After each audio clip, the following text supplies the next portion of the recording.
Well, the last part we talked about the where and if. So we use these three nodes as an illustration of the flow. We can delete that because that's not part of this project. Okay, so we're gonna go back to the program again, and we go back into the code. So we're here. So now we have created this dataset test3. It seems that this is the one we want to keep as our study data, right?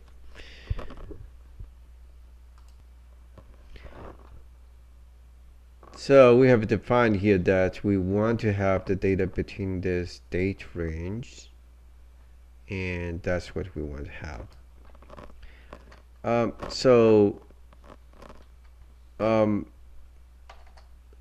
Hold on. So the problem is that what if in the future we want to change this data range? Well, of course we can go back and adjust that. Let's call that 9 and 9 and 9, whatever. So we can manually change that. But that's clumsy, right? So a better way is that if we can use parameters to replace these values, all right? So let's say that we're going to have a parameter here. So let's say this is a begin, or let's say it is a data start date, right? So we're going to use this data start date to represent this, all right? And we're going to use a data end date to represent this, all right? So if that works, if let's say that this data start date is this, then we can take it out and put it here, right?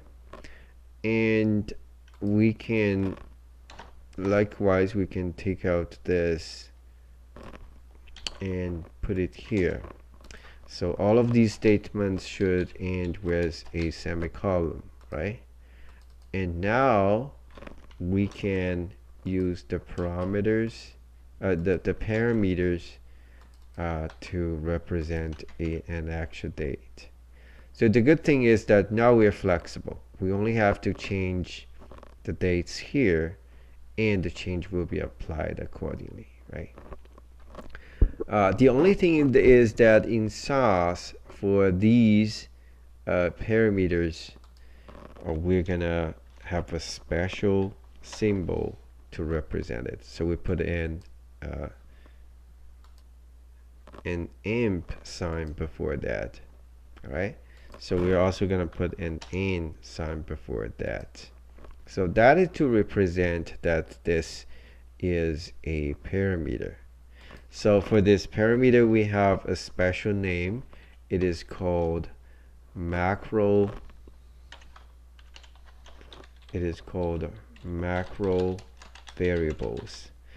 So this is to differentiate from those data set variables, right? Because in the data set we have variables like admission date, like discharge date, like KHSN, whatever, sex, age, or birth, stuff. So these are variables within a data set. These are variables as parameters out of this data steps, and these are called macro variables. All right. So for these macro variables, we should add a heading amp to indicate it. All right.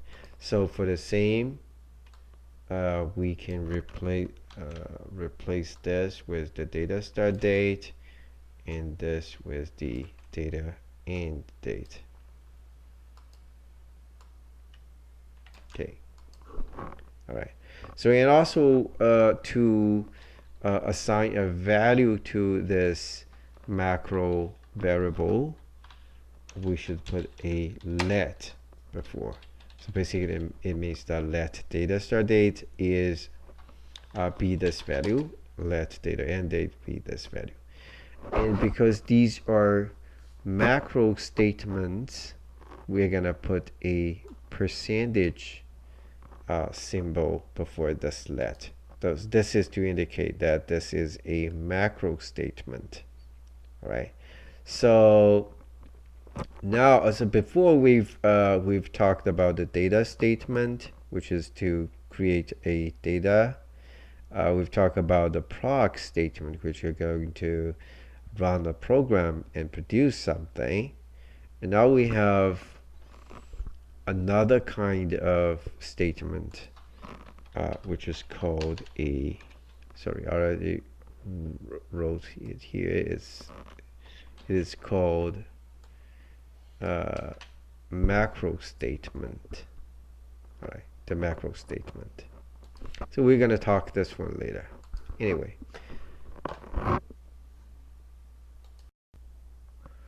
All right, so this is just to make it flexible so that we don't have to change the dates here. We just have to change the dates here, right?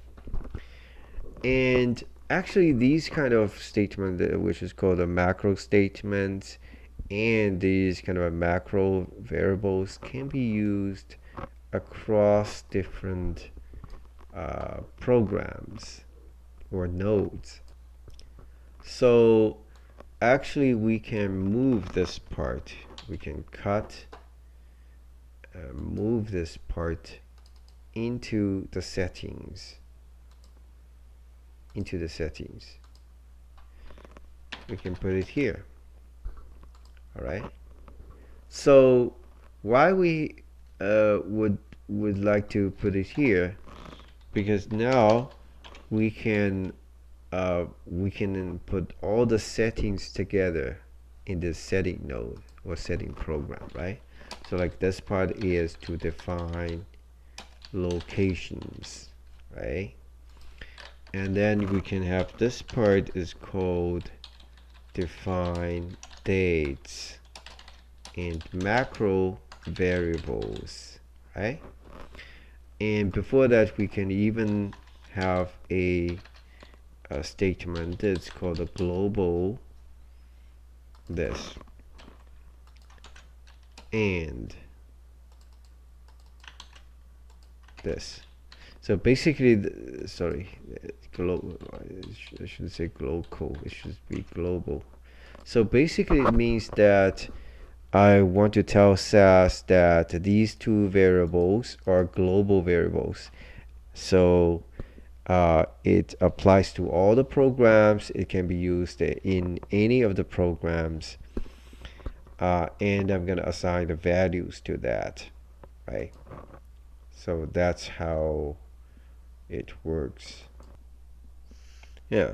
So this setting part now is more complete, and it sounds like it contains, a lot of settings that you're going to use in for your project, right? So this is flexible. So like if you want to change that, you go back and talk to your professor or supervisor, whatever, the person, or and then go back. You want to change your settings. You just have to change the settings here instead of going into the programs, right? All right, so let's go back to this program, and we've created this test 3. It sounds like this is the one we want because we want to have the data within this range, right?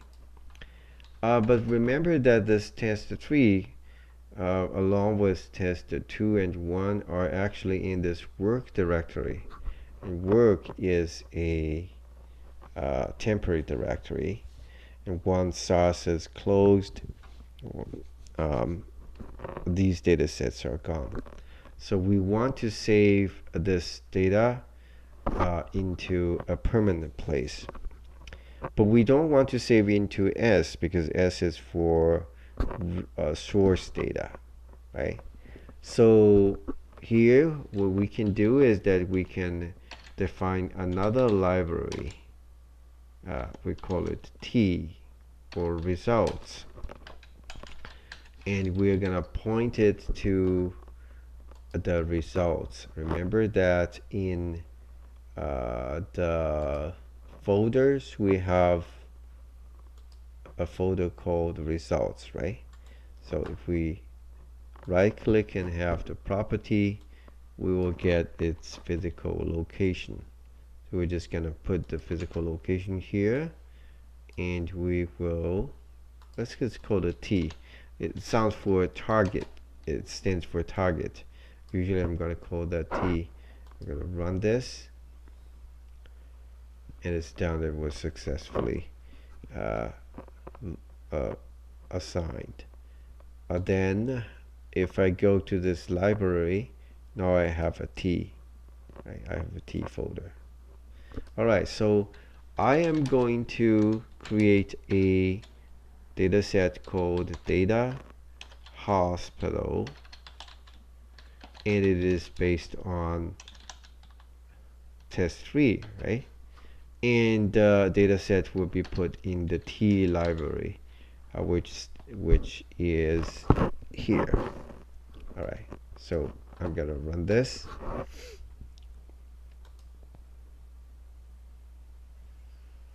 And the data, the study data was created.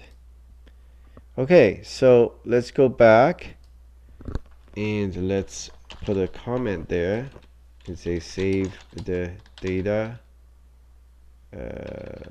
study data of hospital records into a permanent place.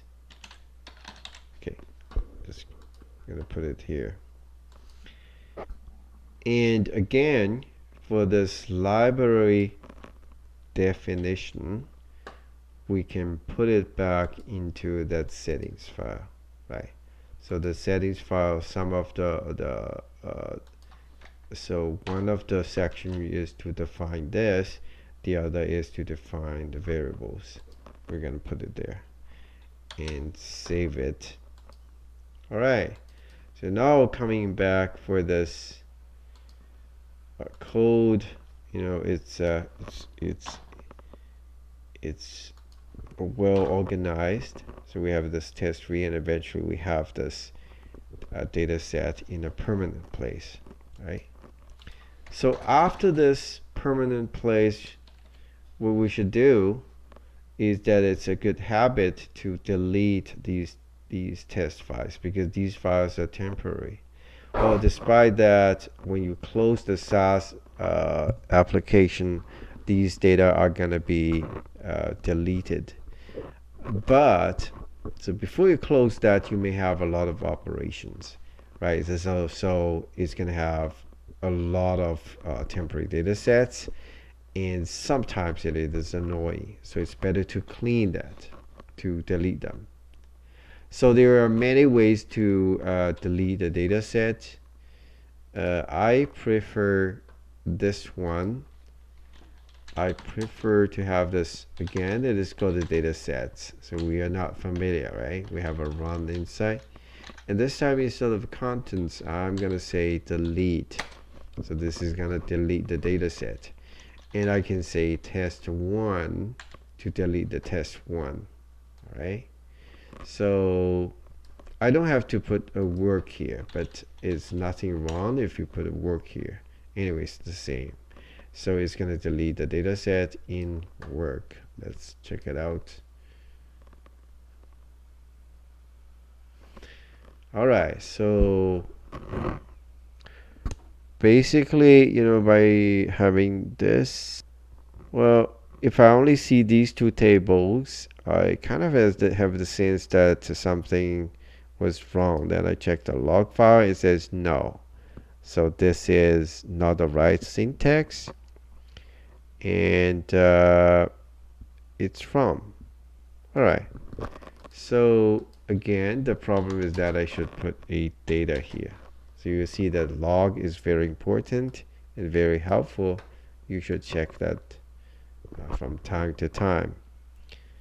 And now let's see. I'm gonna run it.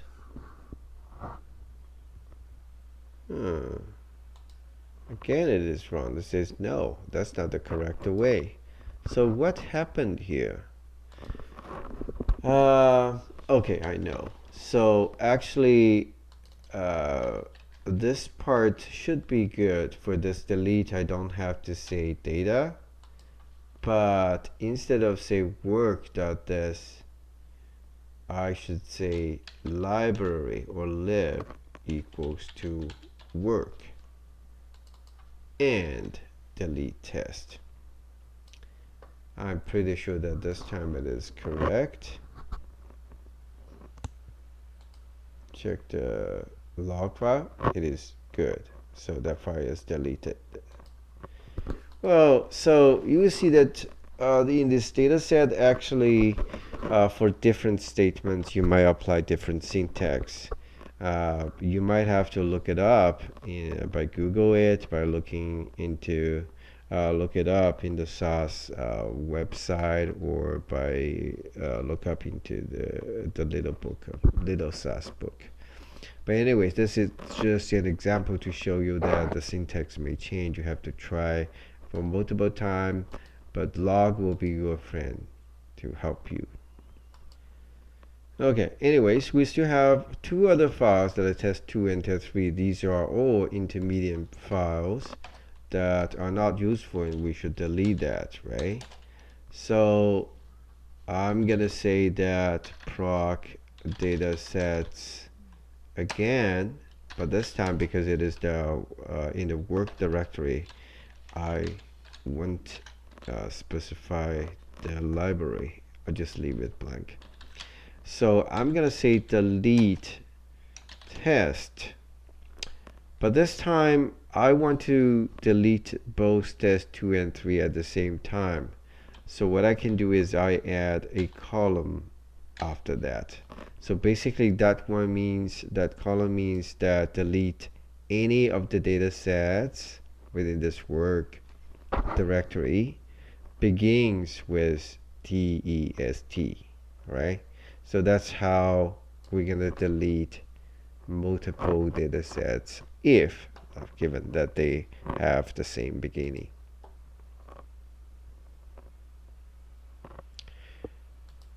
The log file, good. So all of these two files are deleted. Cool. So this is an example. This is an example to show you why I like this delete within this data sets, because it allows to delete multiple data sets at the same time. Okay, I'm gonna stop here.